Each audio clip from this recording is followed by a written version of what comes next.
Ladies and gentlemen, it is now time to start the first ever co-labor series interview. My name is Jeremy. What is up with Disturb Us? So the whole idea about a co-labor, you might be asking, what is a co-labor? Why do we keep saying this term over and over and over again? Well, very simply, a co-labor is someone that I think in general we struggle as a nation, struggle as a humanity, as humans and humanity, if you will.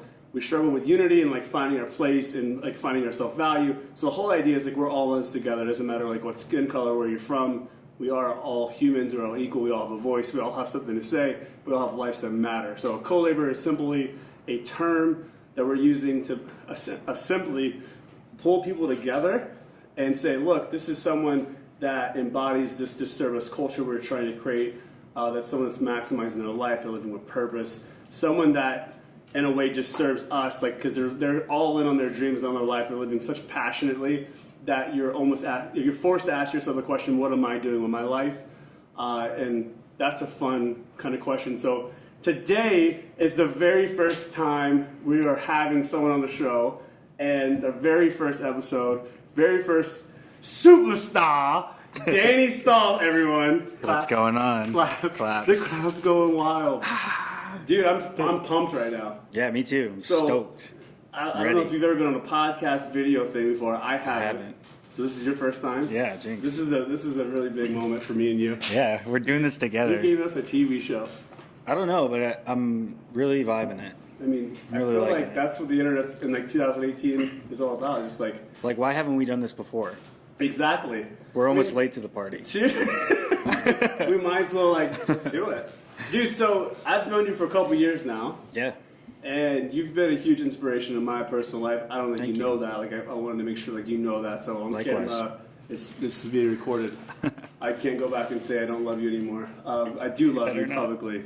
But dude, you've been a huge impact in my life, like physically in the gym, like your inspiration, like your content. I see you all the time Thank you, man. online.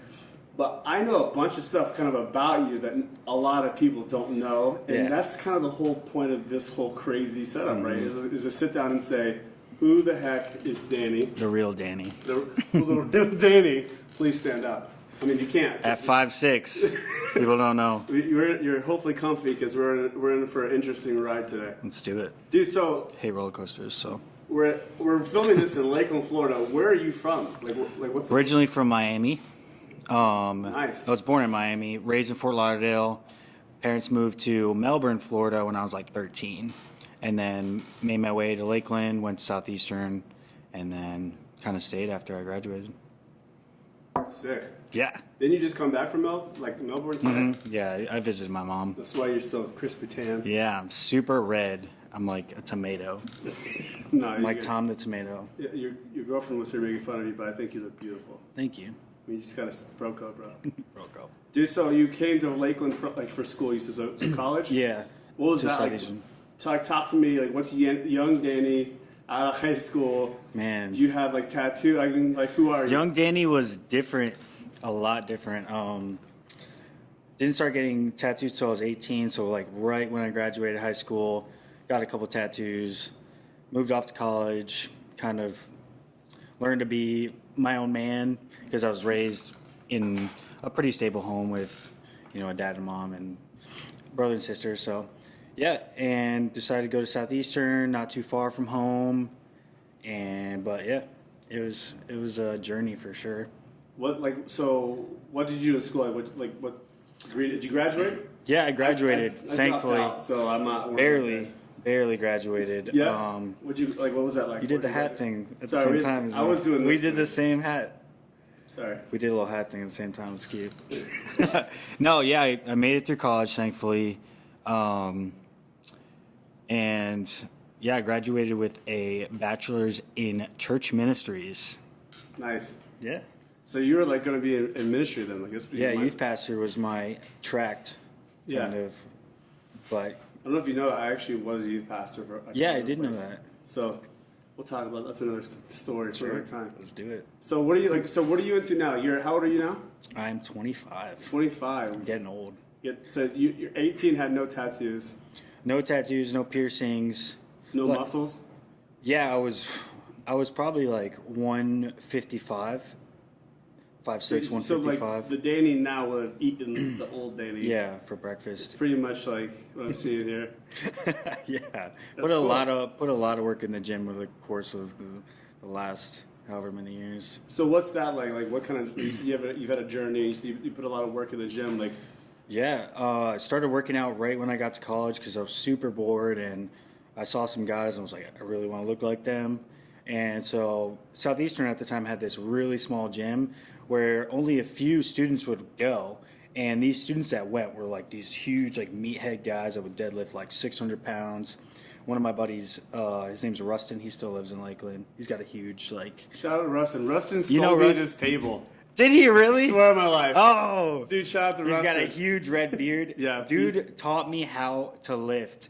I would come What into a, the like, gym small world. and ask him like, Literally how saw do you him deadlift? yesterday. How do you bench? I was benching like 135 for 2 when I came into college. Yeah. Like, could not even lift. I saw you on Instagram the other day doing like 4 something. Yeah, 455. Yeah. But it was with a bench daddy, so I don't count it. Oh my gosh. I'm the bench daddy. Just a little bit of change there, like in a couple Yeah. years. Yeah, for sure. And now I'm 215. I joined a rugby team for the past 3 years, so I've been kind of using my What's your nickname? It's like Mini Thor. my nickname is Shit Rocket, actually. Yeah. So we're trying to keep it PG with the Mini Thor. and then Yeah, just stick sorry. it there. I love it though. That's dope.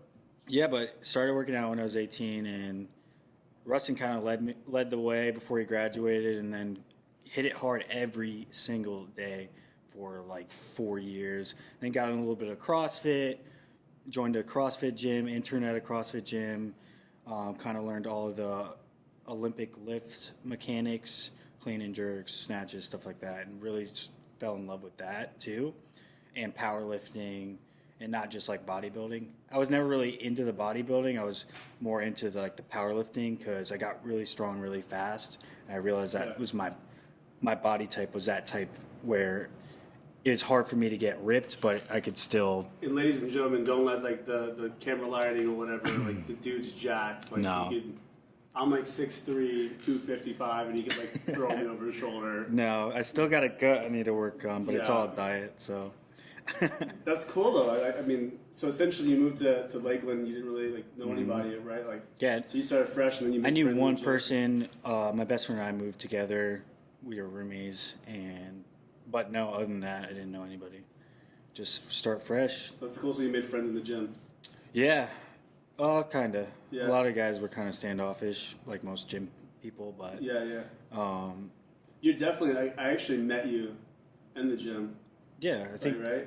Mhm. And like you were one of the people with your that, brother. like legitimately like is anti that culture. You'll walk up to people, say what's up, like Yeah. naturally- like you're very social. I almost talked too much at the gym. I was telling Kayla the other day, I was like, don't let me talk at the gym because I won't get a workout. I'll be there for 3 hours and then, Just making your rounds. yeah, I'm like, I do like one exercise every 30 minutes because I'm just running my mouth the whole time. For sure. Yeah. It's funny. Like I went there with my wife the other day, and she was like, I was just told her to keep an eye out for people. Just people watch while you work out because there's the people that like legitimately they're on their phones going to machine to machine, like Yeah. not even doing anything, and I'm like, bro, you're just checking the box. Like, come on, like I see you on Snapchat. Like, Yeah, I wonder why Just Move changed their rules to there's no phones on the equipment. Really? Yeah, they changed that once they transferred over. So for all the teenagers that are squatting and typing at the same It's time. like they're gonna get hurt and try to sue because they're on their like cell phone, pretty much. It's a good idea, actually. So you graduate with church ministries. Yeah. Thinking you're going to be youth pastor. Did you ever go into like full time ministry? Like No. the term is vocational ministry. People aren't like that. Basically, like vocational ministry just means you're getting paid solely to be like a staff member of a church, right? So you never got an opportunity, or you pursued it, or I'm just curious about that background because I actually have a little bit of history there too.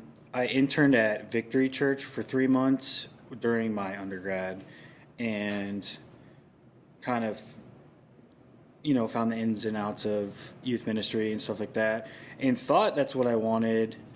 At the time it was, but I wanted to take some more time after college to kind of get to know what I really wanted to do or like where I wanted to go.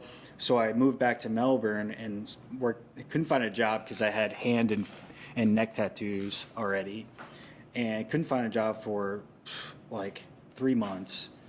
And finally found a job at Starbucks. They were able to like, hey, it's okay, you know, you can look whatever. You were a barista? Yeah, I was a barista for a year No way. before I moved back to Lakeland. Oh, so you weren't in Lakeland, you were in Melbourne. I was in Melbourne, yeah, Okay. working $8.40 an hour, you know, like 18 hours a week, making $250 every 2 weeks, like Shout out to people on the struggle. trying Dang. to move out, still Yeah. living with my mom, like right after college. I was like, what is going on? And then finally I decided, I think I took some advice from one of my friends from Southeastern. He's like, dude, you just got to make the move, like back here. And so I did. And So that's after you graduated? yeah, this was basically graduated in 2015, moved right back. And then basically by almost 2016, I was moving back to Lakeland. Gotcha. But I worked at Starbucks and I cleaned pools on the side. So that's interesting because I always like you can ask my guys. Like, I always run my mouth about how I think college is a racket in a lot of ways. So my question to you is like, what like did your degree help you get a job out of high school or out of college? I mean, like, or what's your you have an opinion about that? Yeah, Kind I of do like have an fishing, opinion. I'm fishing for an answer essentially, but I think that so you higher graduated- education does a horrible job at leading their graduates to find opportunities after college. Yeah. They do a really poor job. They kind of just, you know, after the physical graduation, you know, you're done, and they give you all this amazing speeches. You can do it, blah blah blah, and then you're out on your own, and you're like, okay, they didn't teach me how to build a resume. They didn't teach me, you know, how to approach, you know, someone that I'm trying to apply for. Like They real didn't teach life me all these interaction things. stuff, yeah. And so I feel like if I'm paying 120 grand for an education, they should teach me that basic stuff. Yeah. I know you can learn it on your own, but it's nice to have a It's guidance like, what once in am a I while. learning? Really, like, Yeah. So it's like they kind of just force you out and like, okay. And maybe that's the type of school, you know, it just depends the type of school, like profit, nonprofit, just depends. But Yeah. I don't know. I was so lost after graduation because I was like, well, I'm not in school. I'm not around my friends. Like now I have to go in the workforce. I don't know if I want to exactly do what I went to school for. And I know, man, people are crazy. They go to school for one thing and then realize they don't want to go to school for that. Yeah. Like a ton of people. Sure. So I don't know. So like, yeah, I'm very. I'm definitely a little bit. You're being very nice. Yeah. You're a big dude. Thanks. Well, let me ask you this: like, so you thought you were doing ministry. Obviously, you're not a youth pastor now, or No. You say you didn't do it. So what are you doing now? Like what? Like I am a registered behavioral therapist for kids with autism. So on Instagram, you're a professional model, but in real life. Yeah, people don't know. People see my Instagram like, oh, he's a photographer. Oh, he models. Yeah. But they don't know I like work a 9 to So 9 what's to funny, 5. what's hilarious, ladies and gentlemen, like legitimately didn't know, like I never found his Instagram. So I just met Danny at the gym and we started talking about like his work. And Yeah. stuff. And then I found his Instagram and was like, who the heck is this guy? That's literally why he's in my chair right now. Because I'm like, I have to like have this conversation with him. Because it was one of those things that I was legitimately blown away by, like this secret life of Danny. But it's just perspectives, right? Like his Instagram is very specific. Yeah. And it's very, I told you the other day, like legitimately, like I'm impressed by how you hustle, like you make your content. Thank you. So I want to get into that stuff too. Like I Yeah. want to talk about like what you're doing like for your work, because like that's to me it's incredible what Yeah. you do. Just So to let's talk mention the 98% to 2% that you were talking to me about. Yeah, yeah. How like people see 2% based off my Instagram feed, but they don't see that 98% of like the hustle or me, like my insecurities, you know, what I'm going through. You know, man, the worst situations in my life are car situations. We'll talk about that, but yeah. Well, let's talk about like you used to struggle a little bit. You talked about how like people don't see the 98.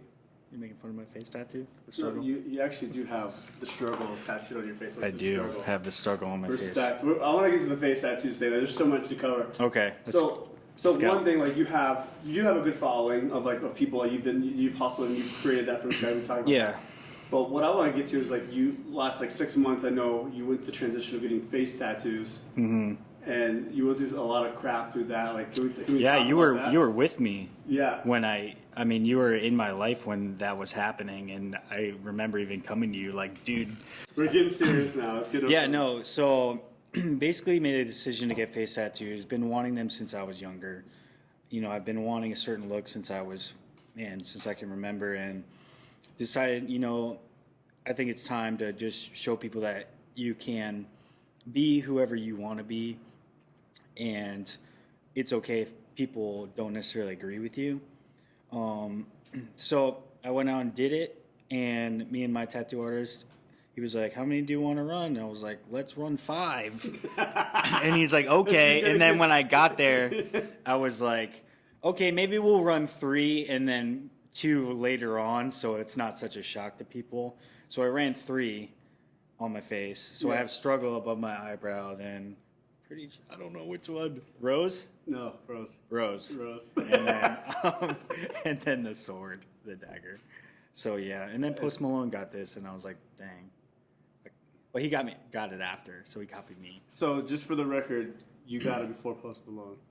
Yeah. Shouts Post Malone. Danny got his tattoo before you. You should hang out with him. Yeah, you copied me. If I can show up and Mr. film it, Posty that'd be really man. cool, Posty. We love you. It's okay. I mean, we're he's- just twins now. Like He's people pretty are much like, our people, right? Like just yeah, scruffy.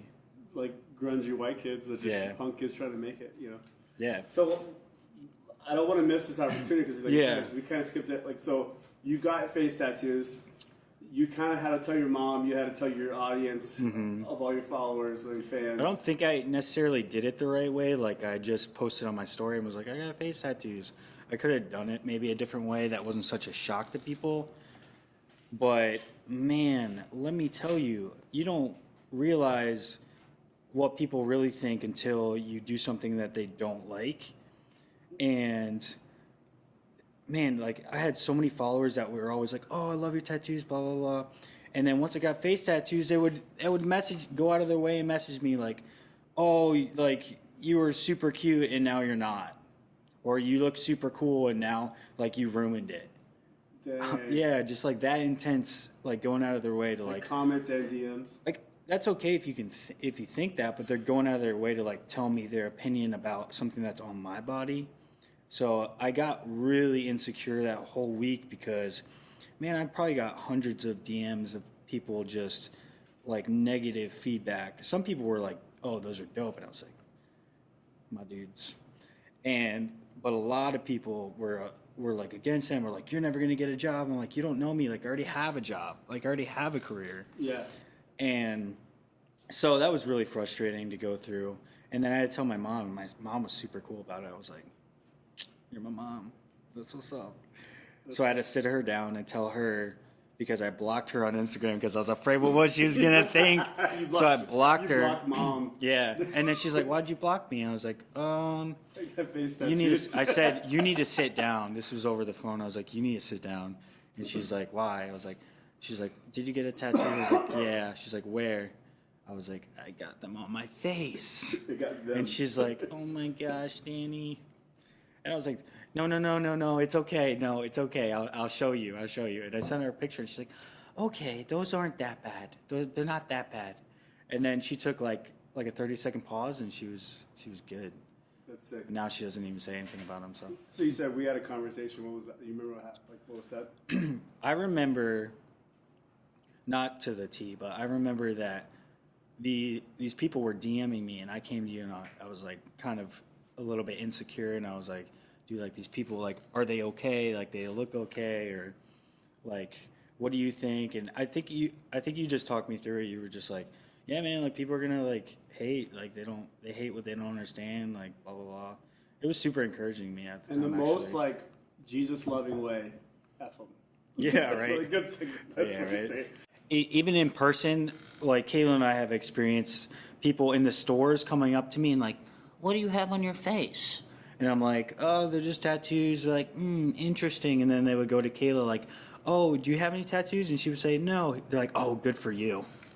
Yeah, it's like a chill way to talk crap. Right? Yeah, Okay. It's crazy. Or I had a girl in a restaurant lean over to me and be like, she overheard my conversation, and a waitress asked me about my tattoos or something, and she basically felt the need to tell me that I was an attractive person, but then since I got face tattoos, I wasn't anymore. What? Yeah, she stole that to my face at a restaurant. I was like, "Excuse me, like you don't know me. Like it's very rude to say. Like Right. don't say that to people." That's What if crazy. I was dealing with depression or something? Yeah. Like, you don't say that stuff to people. That's One thing I've learned. Like the older I get, like you don't understand like what people Yeah. are going through. Period. Yeah. So like you just have to have like the utmost respect for people. I think. And just be Definitely. like look, you don't. I've had like the worst day imaginable. You know what I mean? Like and like you're just in your own little world, and people Yeah. like crush you by saying something like that, and you're just like, dang. Like, yeah. well, you talk about your career. Like you weren't a youth pastor. Or you changed careers. What are you doing? Like let's elaborate on that, because I think what you do is really cool and very specific, and I think a lot of people would be shocked that you do that. Like, Yeah. Can you dive into that? Yeah, so long story short, I do applied behavioral analysis. It's basically, I work with kids with autism who have what we call maladaptive behaviors. They have behaviors that aren't functional in normal society. Like in order to gain attention, they'll hit their head, or, they'll destroy a room, or etc. And so as a registered behavioral therapist and a board certified behavioral analyst, we tag team, write intervention plans, and implement those plans based off their functions of behavior. And we basically try to increase good behavior while decreasing their maladaptive behavior over the course of a certain amount of time. We take data, then we analyze the data, then we will change our intervention plans accordingly to how progress is going. And our hopes So for the general public like me that are dumb, our hopes you're talking way over my head. Yeah, I'm sorry. Our hope is to give kids with autism, high functioning, low functioning, the ability to socialize, the ability to do things that give our life quality of life. Yeah. And Can you give some examples?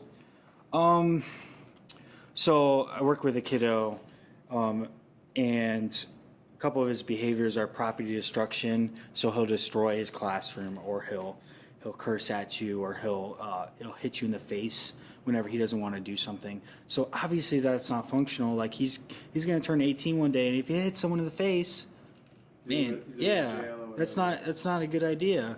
So. And that person that's getting hit doesn't understand, because Definitely. So, for example, like if I give him schoolwork, he'll hit me in the face because in the past that has gotten him out of doing schoolwork. So therefore it's been reinforced. It has increased over time, and that's how he communicates what he wants. So I come in, and an analyst comes in, and we teach them proper functional ways to communicate, not hitting people, requesting items appropriately, saying, instead of, let's say a kiddo has a math sheet in front of him and he wants a break, so he just hits you because that's his way of communicating. And autism is a social and communication impairment. So that's what I'm talking about here. And yeah, so instead of him hitting, you'll teach him to say, I want a break. So, and then you reinforce that with edibles or whatever there reinforces, iPad time or actual break. And then over the course of time, they hit less, they ask for break more. And that's one example. All one-on-one. Yeah. Like you come in and sit down. Yeah, it's all one-on-one. So like you have a child that you're assigned to, and you work with that person for months and. Yeah, multiple clients. It just depends. That's cool. Just like what's interesting is like my wife Monet. Like she actually did that in San Francisco for you told me a season, and Florida's different when she moved back. Like it didn't work out for her, but like she still has a heart for that. So like she loves you 10 times. More than anybody else because of that too. You know? That's she awesome. loves that detail of your life. So it's interesting. You went from, essentially ministry is servanthood, like you're serving people, obviously through the Christian church or whatever. Yeah. But like you didn't go that route, but now you're working one-on-one with like. And It's not a huge the least difference. Of these, right? Like I mean, Yeah. you say it that way, but that's kind of the mindset. Like People that, I mean, they need help. They need guidance. You know, they're stuck in their world, and sometimes they need people to pull them out of their world and teach them that there's a lot more, you know, to their video games. A lot of kids with autism are fixated on video games, stuff like that. So that's cool though. yeah. So you're not just a tattooed No. crazy person. Not just a tattooed There's a photographer brain model. behind that smile. Yeah. Watch out, world. Well, let me ask you, like, you're 25 now, right? So you have a little bit of experience in your belt. You actually have Kinda. a legit career where you're strategically having to grow. For the most part, yeah. Like, you're having to, like, be self-aware. Something, if you're ever around me, like, I preach that, like, just like Gary Vee does, like, self-awareness is huge. Like, know who you are. Yeah. Know why you do what you do. Know what your giftings are, your skill sets, what makes you happy. Yeah. Because, like, you're at the end of the day, you're responsible for you. Like, you have to figure that stuff out. Self-care. Yeah, for sure. Like, and that's like weightlifting, that's everything else, right? Like personal stuff, spiritual stuff, all that. Like, I want a holistic growth of life. I don't want to be like healthy in these areas and not healthy over here. And so, like, I really do. It takes like, work. yeah, you have to be It's aware. not fun. Like, people are like, oh, I don't have time to work out. It's like, bro, you have time to like do everything else. You just make time. You know what I mean? Like, you have to. Like, I told you the other day, I have 3 kids, and like I don't sleep, and I'm like. It's still not an excuse. Like, I still have 30 minutes to go run or go 30 minutes to get in the gym. So you're 25. Like, I think we're going to ask this question to a lot of people on the show. Like, what would you tell your younger self? It doesn't have to necessarily be an age group, like a 15 or whatever. But like, if you could go back and slap young Danny in the face, give him some advice. Essentially, that's what's going to be. You have some punk kids probably watching this here. So you're 25. I'm 31 here in a few days. Yeah. First off, figure out everything you need to know about car insurance. Because Yes. because I just had to pay $3,400 for 6 months of car insurance, I legitimately did not know that was coming. and it's been so. And I'm 25 now, and I need medical insurance, and I need all these things. I need all these insurances. This adulting is so hard. Oh, it's so frustrating. So many I insurances. Like legitimately didn't think you was life gonna go insurance, medical, dental. Oh man, so much insurance. Anyway, I'll probably tell my younger self that it's gonna be okay. That's good. Because Like, how so? just in general, man, like you get so worked up at the time, you know, when you go through these seasons of life, you get so worked up and you think it's almost the end, kind of. You're always a little dramatic in that way, or at least I was. And so I could have dealt with a lot of my pain from, you know, what I experienced in life if I were to know that, hey, like I'm gonna make it through, or hey, there's gonna be people in my life that are gonna pull me out of that darkness, stuff like that, and that this isn't the end all be all. Obviously, you know, your life's not, you know, set in stone. You could pass away at any time. Sure. But you know that it's okay to kind of like look towards the future and stuff like that. But yeah, because you know I lost my dad and that was a hard time in my life, and we can talk about that later. Okay, that's fine. Yeah. Dude, it's one of those things too. Like, I've learned. Like, I just posted on Instagram a picture of one of our buddies, Jonathan. We're actually in his space, so thanks, John, for letting us use this space. Thanks, John.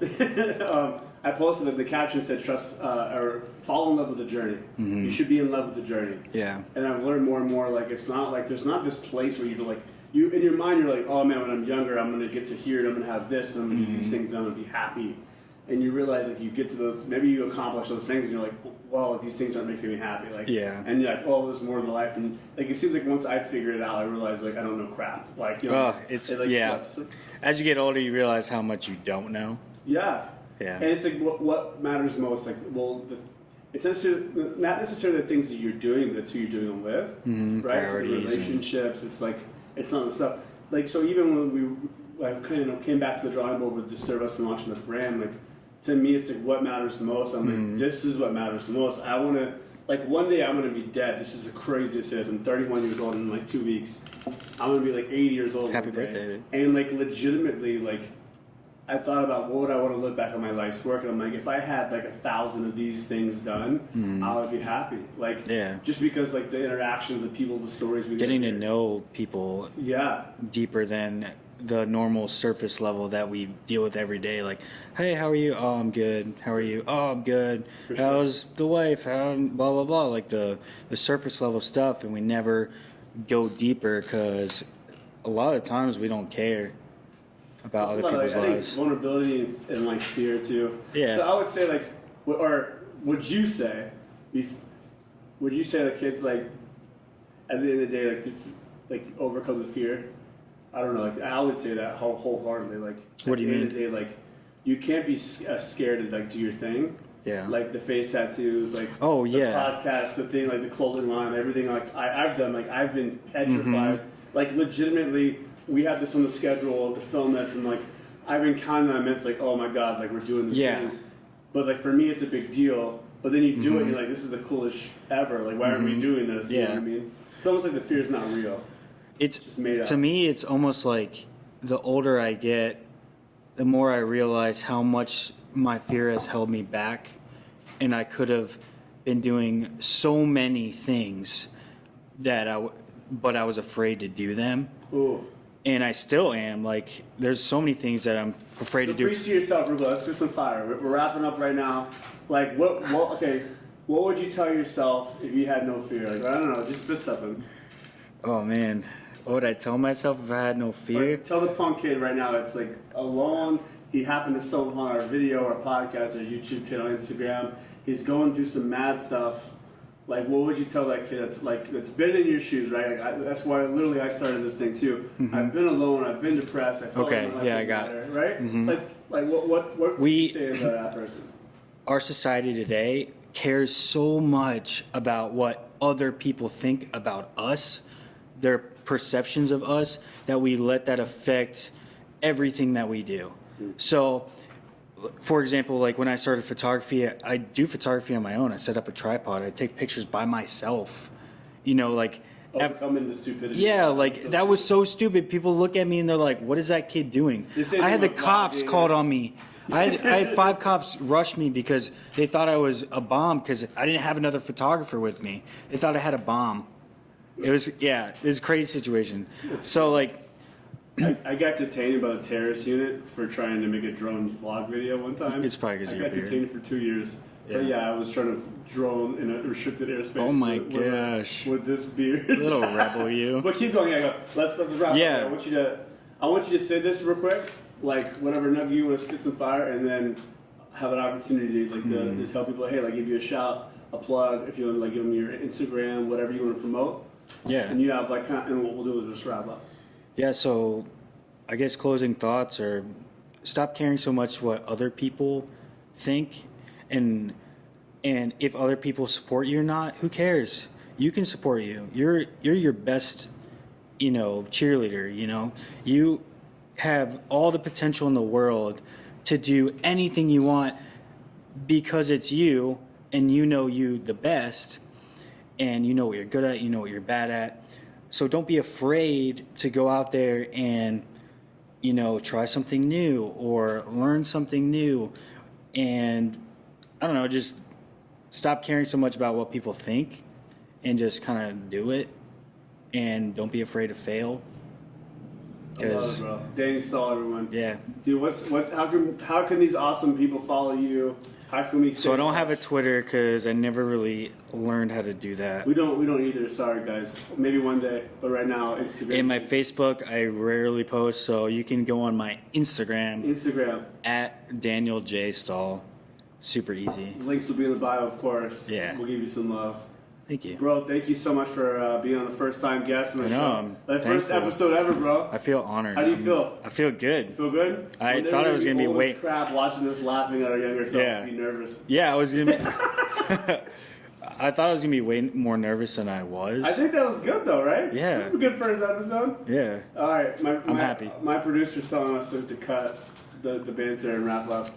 All right, Let's do it. follow Danny. We love him. This is definitely not the last time you're going to be on the thing, and we're going to shoot some pictures and have some fun, bro. And I'm just pumped to see what's next for you. Like I really am. Like I know God's going to use you in a mighty way to like Thanks, help man. more kids, man, and just keep being you, bro. Trying my best, man. Co-laborers, Daniel Stahl. Whoop whoop. That's a wrap.